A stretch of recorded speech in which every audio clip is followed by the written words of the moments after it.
Hi friends, நம்ம இன்றைக்கி தமிழ்நாட்டுடைய மிகச்சிறந்த ஒரு சிறப்பான திட்டத்தை பற்றி பார்க்க போகிறோம். தமிழ்நாடு கவர்மெண்ட் அண்ட் ஸ்பெஷலி அஃபீஷியலாக லான்ச் பண்ண சிங்கப்பெண் சிறப்பு அதிரடிப்படை சிங்கப்பெண் ஸ்பெஷல் ஃபோர்ஸ் SSF திட்டம். தமிழக முதல்வராக பொறுப்பேற்றுள்ள ஜோசப் விஜய் ஆகிய நமது தமிழக முதல்வர் அவரின் புதிய அரசின் ஆணைப்படி மிக முக்கிய முதல் திட்டமாக இது தொடங்கப்பட்டுள்ளது. இத்திட்டத்தின் முக்கிய நோக்கம் என்னங்க பார்ப்போங்களா? பொது இடத்துல பெண்கள் மற்றும் குழந்தைகளின் பாதுகாப்பை பலப்படுத்துவது, மேலும் பெண்களுக்கு எதிரான குற்றங்களை தடுப்பது மற்றும் அவசர காலங்களில் மிக விரைவாக சென்று உதவுவது ஆகியவற்றை முதன்மை நோக்கமாக கொண்டு இந்த பிரத்யேகப்படை உருவாக்கப்பட்டுள்ளது. ரெண்டாவது விஷயம், நிதி ஒதுக்கீடு மற்றும் பணியாளர்கள். நிதி எவ்வளோ ஒதுக்கியிருப்பாங்கன்னு நினைக்கிறீங்க? இத்திட்டத்தின் முதற்கட்ட செயல்பாட்டிற்காக தமிழக அரசு பார்த்திங்கன்னா 354 கோடி அளவு நிதி ஒதுக்கியிருக்கிறாங்கங்க.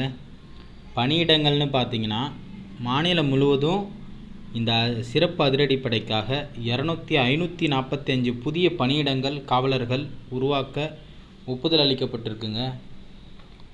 மூணாவது விஷயம் பார்த்திங்கன்னா தனித்துவமான அம்சங்கள் என்னென்னு பார்க்கலாம். முழுக்க பெண் காவலர்கள், பிரத்யேக அடையாளம், நவீன தொழில்நுட்பம், இந்த 3 விஷயந்தாங்க. அதே நான் முழுக்க பெண் காவலர்கள். இந்த சிறப்பு அதிரடிப்படையில் பெண் காவலர்கள், பெண் அதிகாரிகள் மட்டுமே களப்பணியில் இருப்பாங்க. வாகன ஓட்டுநர் மட்டும்தான் ஆண் காவலராக இருப்பாங்க. அதாங்க பிரத்யேக அடையாளம்னா என்னென்ன? இவர்களுக்கு என தனித்துவமான சீருடை இருக்கும், பிரத்யேக சின்னமும் இருக்கும், லோகோ மற்றும் நவீன வாகனங்கள் வழங்கப்பட்டுள்ளது. நவீன தொழில்நுட்பம்னு பார்த்திங்கன்னா ரோந்து செல்ல பெண் காவலர்களுக்கு உடலில் அணியும் கேமரா மற்றும் கண்காணிப்பு பணிகளுக்காக ட்ரோன் கேமராக்களும் பயன்படுத்தப்படுகிறது. சரிங்க, இப்போ 4வது விஷயம் பார்ப்போமா? சிங்கப்பெண் அதிரடிப்படையின் செயல்பாடுகள், ஹவு இட்ஸ் ஒர்க்ஸ் பார்ப்போங்களா? இதில் 4 விஷயம் இருக்குது. ஒன்று பார்த்திங்கன்னா தீவிர ரோந்து பணி, கண்டினியூஸ் பேட்ரோலிங். இது ரொம்ப முக்கியங்க. மக்கள் கூடும் இடங்கள், பெண்கள், மாணவிகள் மற்றும் பெண் ஊழியர்கள் அதிகம் நடமாடும் பேருந்து நிலையம், ரயில் நிலையங்கள், பள்ளி கல்லூரிகள் மற்றும் IT காரிடர்கள் பகுதிகளில் இந்த சிறப்பு படை தொடர்ந்து ரோந்து பணியில் ஈடுபடுவாங்க. ரெண்டாவது, அவசர கால உடனடி நடவடிக்கை, ரேப்பிட் ஆக்ஷன், இன்ஸ்டன்ஸ் ரெஸ்பான்ஸ். அதாவது பெண்களுக்கு ஏதேனும் அச்சுறுத்தல் ஏற்பட்டாலோ அல்லது அவசர கட்டுப்பாட்டு அறைக்கு அழைப்பு வந்தாலோ இந்த சிங்கப்பெண் அதிரடிப்படை வாகனம் உடனடியாக சம்பவ இடத்திற்கு சென்று நடவடிக்கை எடுப்பாங்க.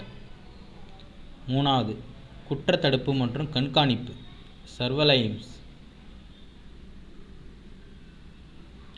Prevention first. பெண்களுக்கு எதிராக குற்றங்கள் நடக்க வாய்ப்புள்ள பகுதிகளை முன்கூட்டியே கண்டறிந்து அங்கு தீவிர கண்காணிப்பை மேற்கொண்டு அசம்பாவிதங்களை தடுக்கும். 4வது விஷயம், ஒருங்கிணைந்த மீட்பு பணி, inter departmental coordination, social welfare.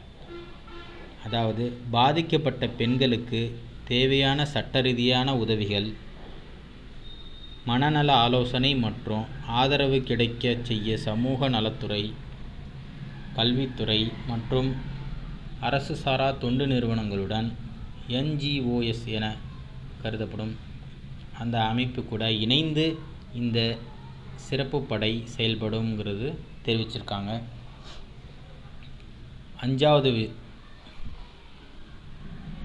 நிர்வாகம் மற்றும் மேற்பார்வைன்னு பார்த்துக்கிட்டிங்கன்னா, அதாவது அட்மினிஸ்ட்ரேஷன், நேரடி கண்காணிப்பு, இந்த திட்டத்தின் செயல்பாடுகளை நமது தமிழக முதலமைச்சர் நேரடியாக கண்காணிப்பார் அப்படின்னு சொல்கிறாங்க. தலைமை அதிகாரி இந்த சிங்கப்பெண் சிறப்பு அதிரடிப்படையின் தலைமை அதிகாரியாக ஐஜி இன்ஸ்பெக்டர் ஜெனரல் ஆஃப் போலீஸ்னு சொல்லக்கூடிய மூத்த பெண் காவல்துறை அதிகாரி நியமிக்கப்பட்டு பணிகள் ஒருங்கிணைக்கப்படுகின்றனங்க.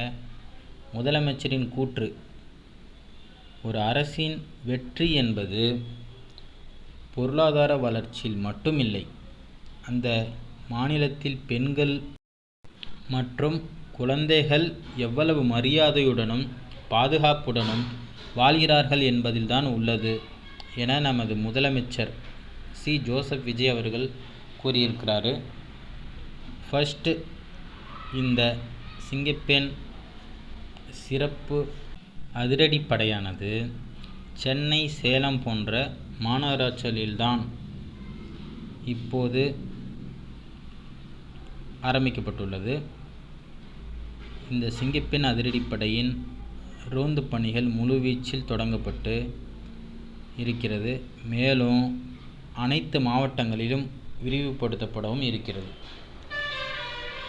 உண்மையாலுமே இந்த சிங்கப்பெண் சிறப்பு அதிரடிப்படைங்கிறது மிக மிக முக்கியமான ஒரு நாட்டுக்கு சோசியல் ஆக்டிவிட்டீஸ் அண்ட் பெண்கள் அப்யூஸ் இது போன்ற சட்டவிரோதமான விஷயங்களுக்கு ரொம்ப மிகப்பெரிய ஒரு தீர்வாக இருக்கும்.